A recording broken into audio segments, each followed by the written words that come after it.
in something. It was going somewhere. A truck. Pete the cat, the great Leprechaun chase. Never see them again.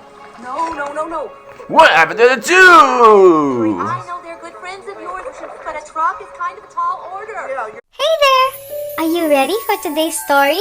Let's go!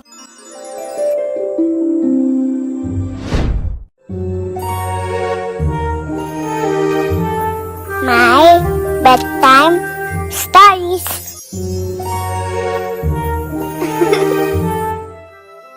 Read with me as we make the world more magical, one story at a time.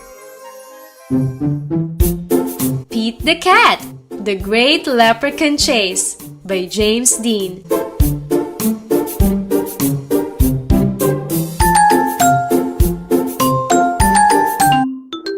Tomorrow is St. Patrick's Day, and Pete's teacher, Mr. G, is teaching about leprechauns.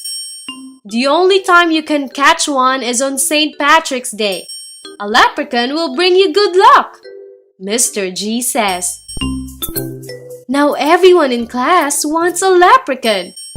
Pete gets a great idea.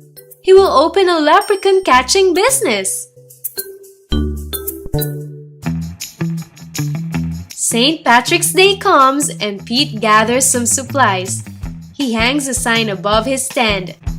This will be easy, Pete thinks. Squirrel is Pete's first customer. I want a leprechaun, Squirrel says. I need good luck for my test.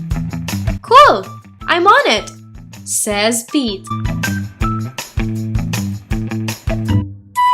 Pete has a plan. He will follow a rainbow until he finds a leprechaun.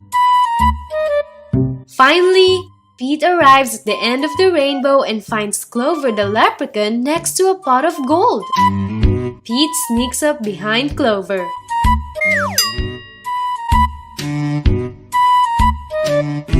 But Clover is too fast. Did you think you could catch me so easily? He asked. Once there was a cat named Pete who thought nabbing some luck would be neat. Then he happened upon a smart leprechaun who he'll find quite tricky to beat. Clover disappears in a puff of green smoke. Pete will need a new plan.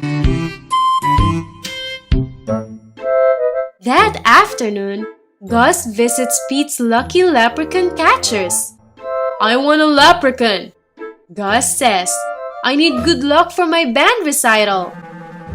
Pete says, I'll see what I can do. Pete plans to lure Clover out with his music.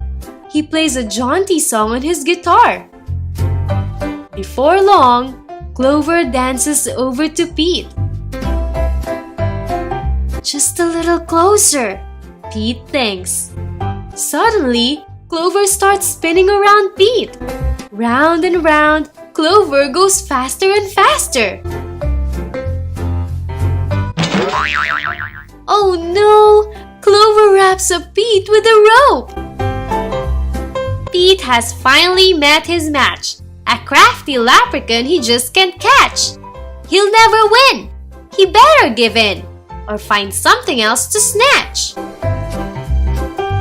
That evening, Callie visits Pete's lucky leprechaun catchers. I want a leprechaun, Callie says. I need good luck for my tennis match. Says Pete. St. Patrick's Day is almost over. There isn't much time left to catch a leprechaun. But Pete won't give up yet. Pete sets a trap for Clover. Before long, Clover tiptoes up to the trap and sniffs the air. I love candy, he whispers, peering under the box. Pete waits very quietly. Pete rushes over and checks underneath the trap, but it is empty. Clover skips away. Pete has tried many a plot, but still I haven't been caught. And isn't it dandy? I even got candy, while Pete ends up with squat. Pete has an idea. He follows the trail of spilled candy to Clover's secret hideout. Pete sneaks up behind Clover. Pete finally catches Clover!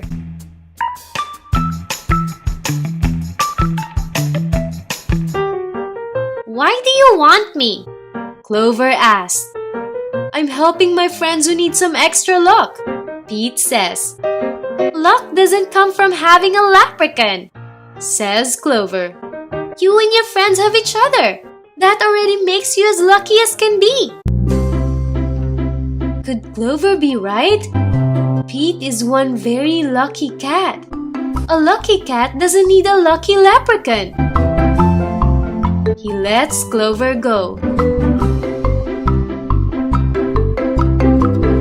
Pete decides he will be the good luck his friends need by helping them out himself. Pete helps Squirrel study for his test. Squirrel aces it. Pete helps Gus rehearse for the recital. Gus rocks it. Pete helps Callie practice for her match. Callie wins it. Clover magically appears. Good job, Pete, says Clover. I have one more poem for you. While Clover played hide and seek, Pete learned something unique. The luck that you make beats luck that you take, any old day of the week. Happy St. Patrick's Day!